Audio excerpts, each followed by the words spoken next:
High guys, welcome to my channel. तर मी आहे नैना सबके आणि मी आज करणार आहे साऊथ इंडियन मेकअप लुक. तर ही आहे माझी मॉडेल. तर तुम्ही फेस बघू शकता, पिंपल्स, ॲक्ने मार्क्स, पिगमेंटेशन. तर हे मला सर्व आज कवर करायचं आहे. त्यानंतर मी इथे अप्लाय करते. फर्स्ट स्टेप आहे रोज वॉटर. रोज वॉटर केल्यानंतर एक रिफ्रेशमेंटसारखं फील होतं मॉडेलला. पूर्ण फेसवर अप्लाय केल्यानंतर मी इथे अप्लाय करणार आहे ममाअर्थचं सिरम ह्यासाठी अप्लाय करते कारण की मला फेसवर थोडी ड्रायनेस दिसते, त्यामुळे मी इथे सिरम अप्लाय करते. व्यवस्थित मर्ज करून घेणार आहे सिरमला. त्यानंतर मी इथे नेक्स्ट स्टेप आहे आपली मॉइश्चरायझर.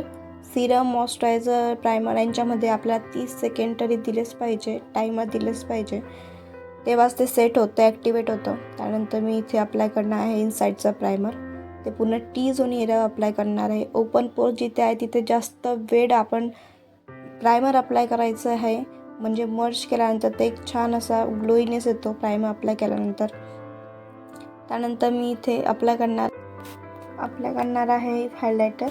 जसेच ब्युटीचं आहे कारण की ड्राय स्किन आणि मला ग्लॉसी मेकअप पाहिजे, त्यामुळे मी इथे हायलायटर अप्लाय करते.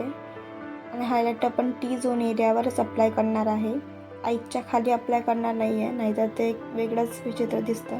त्यानंतर मी इथे इनसाईडचं मिनी व्हर्जनमध्ये येतं कन्सिलर पॅलेट छोटंसं, त्याच्यामधून मी इथे ऑरेंज करेक्टर घेतलं आहे, ते आईच्या खाली अप्लाय करते. माउथ एरियावर अप्लाय करणार आहे. जिथे जिथे मला अनइव्हन स्किन दिसते मी तिथे ऑरेंज करेक्टर अप्लाय करणार आहे आणि त्यालाही व्यवस्थित ब्लेंड करून घेईल. कारण जर ब्लेंडिंग व्यवस्थित नसेल तर एक ऑरेंज मेकअपमध्ये दिसून येतं, एक टोन दिसून येतो ऑरेंज शेड, पण तो दिसायला नको, त्यामुळे ब्लेंडिंग आपण व्यवस्थित केली पाहिजे. तर मी इथे व्यवस्थित ब्लेंड करून घेते. जिथे इथे मला दिसतं आहे अनइव्हन स्किन तिथे मी ब्लेंड करून घेणार आहे. त्यानंतर मी इथे घेते PSCचं कन्सिलर पॅलेट मी इथे न्यूट्राईज करण्यासाठी घेते. जे फाउंडेशनच्या पहिले स्टेप असते 1 टोन डार्क, जे आपण करेक्ट यूज करतो, तर ते कवर करण्यासाठी न्यूट्राईज करावं लागतं. त्यामुळे मी इथे 1 टोन डार्क कन्सिलर घेते, व्यवस्थित अप्लाय करते आणि ब्लेंडिंगवर पण लक्ष देते. कारण ब्लेंडिंग जर मी व्यवस्थित केली नाही तर पॅचीनेस दिसेल, तर मेकअप खूप घाण दिसून येतो, ग्रे पडतो. खूप लोकांचे क्वेश्चन असतात की मेकअप आमचा ग्रे पडतो. तर ग्रे याच्यासाठीच पडतो की तुम्ही न्यूट्रलाइज करताना मेकअपला व्यवस्थित आणि ब्लेंड करताना, त्यामुळे ते ऑरेंज शेड जो असं दिसून येतो आणि त्यामुळे फाउंडेशन आपण अप्लाय करतो तर मेकअप ग्रे पडतो. तर ते पडू नये म्हणून ब्लेंडिंग व्यवस्थित करा, न्यूट्रलाइज पण व्यवस्थित करा, शेड व्यवस्थित घ्या. त्यानंतर मी इथे फाउंडेशन अप्लाय करते. फिटमीचं फाउंडेशन अप्लाय करणार इथे. तर मी व्यवस्थित फाउंडेशन अप्लाय करते ऑल ओव्हर फेसवर. नेक पण कवर करणार आहे, नेकला विसरू नका.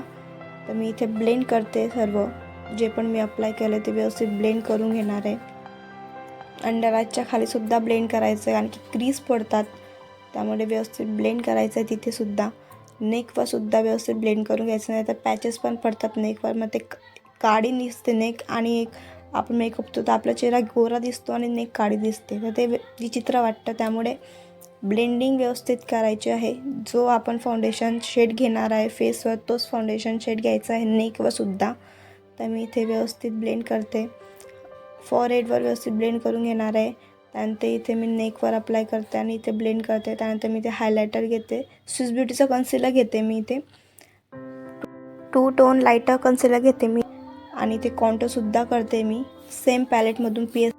PSCचं कन्सिलर पॅलेटमधून मी इथे कॉन्टोरचं शेड घेतलेलं आहे कन्सिलर आणि ती इथे मी कॉन्टोर करते. तर सर्वात आधी मी इथे कॉन्टोर ब्लेंड करणार आहे. खूप लोकांना क्वेश्चन असतं की आधी कन्सिलर ब्लेंड करायचं, हायलायटर ब्लेंड करायचं की कॉन्टोर ब्लेंड करायचं. तर आधी कॉन्टोरिंग ब्लेंड करायची आणि मगच आपण हायलायटर ब्लेंड करायचं, म्हणजे कन्सिलर ब्लेंड करायचं. नाहीतर ते एक असं पॅचीनेस दिसतो आणि ते अनइव्हन दिसतं, मेकअप फिनिशिंग दिसत नाही मेकअपमध्ये. तर तुम्ही हे स्टेप फॉलो करा. आधी कॉन्टोरिंग ब्लेंड करा, त्यानंतर कन्सिलर ब्लेंड करा. तर इथे मी लिक्विड ब्लश अप्लाय करते, कारण लिक्विड ब्लशचे नॅचरल दिसतं, त्यामुळे मी इथे लिक्विड ब्लश अप्लाय करते. पावडर ब्लशसुद्धा अप्लाय करू शकत होती, पण मी इथे मला नॅचरल मेकअप दाखवायचा आहे, ओव्हर मेकअप नाही दाखवायचा आहे, त्यामुळे मी इथे लिक्विड ब्लश अप्लाय करते. लिक्विड ब्लश हे लॉंग लास्टिंगसुद्धा असतं. तर मी इथे त्यानंतर थोडंसं हायलायटिंग करते, जेणेकरून माझा मेकअपमध्ये फिनिशिंग दिसली पाहिजे. तुम्ही ही स्टेप फॉलो पण करू शकता. त्यानंतर मी इथे आधी बेकिंग करण्याच्या आधी मी आधी इथे ब्लेंड करून घेणार आहे. त्यानंतर मी इथे बेकिंग करणार आहे. लूज पावडरनी बेकिंग करून घ्यायची आहे. त्याने एक स्वेटिंग प्रॉब्लेम जे असतात ना, खूप जणांना स्वेटिंग प्रॉब्लेम येते, तिथून मेकअप निघून जातो. तुम्ही ही स्टेप फॉलो करा, बेकिंग करा. बेकिंग जर तुम्ही केली तर स्वेटिंगचा प्रॉब्लेम येणारच नाही तुम्हाला आणि मेकअप पण जिथल्या तिथं टिकून राहतो, लॉंग लास्टिंग राहतो. तर ही स्टेप इथे बेकिंग झाली आहे. त्यानंतर मी इथे अप्लाय करणार आहे आता ॲब्रो फिलिंगसुद्धा आपण नो मेकअप लुक चालू आहे आता, खूप ट्रेंड चालू आहे. तर तुम्ही स्ट्रोकनी ॲब्रो फिलिंग करू शकतात, तेही खूप छान दिसतं. त्यानंतर मी इथे आयब्रो झाल्यानंतर मी इथे आय मेकअपची जी क्लिप्स होत्यात माझ्या त्या डिलीट झाल्या, त्यामुळे मी इथे तुम्हाला डिटेल्स देते. मी सिम्पली केलं आहे, एक ट्रान्झिशन शेड घेतलेला आहे, ऑरेंज शेड. त्यानंतर मी इथे त्याला ब्लॅक काजळ लावलं आहे, ब्लॅक काजळ मर्ज केलं आहे आणि काय नाही, फक्त ग्लिटर अप्लाय केलं आहे आणि लायनर अप्लाय केलं आहे, बस इतकंच केलं आहे. त्यानंतर मी इथे ओफरा हायलायटर घेते, ते व्यवस्थित हायलायटर पॉईंट्सवर अप्लाय करणार आहे, आय कॉर्नरवर सुद्धा अप्लाय करणार आहे. तर ते स्टेप विसरू नका. छोटे छोटे डिटेल्स आपल्या मेकअपला एक फिनिशिंग लुक देतो, तर ते छोटे छोटे स्टेप तुम्ही पण फॉलो करा. त्यानंतर मी काजळ अप्लाय करणार आहे. जे शेड मी वर अप्लाय केलेलं आहे आय मेकअपवर, तेच मी खाली अप्लाय करणार आहे. आणि तुम्ही बघू शकता लिपस्टिक अप्लाय केली आहे. त्यानंतर साऊथ इंडियनचा ते टिक्का वगैरे असतो तो अप्लाय केलेला आहे. आणि तुम्ही बघू शकतात मेकअप सेट होण्यासाठी अर्धा तास लागतो.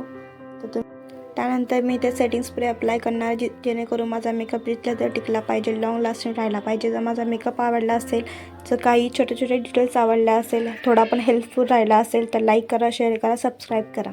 Thank you for watching.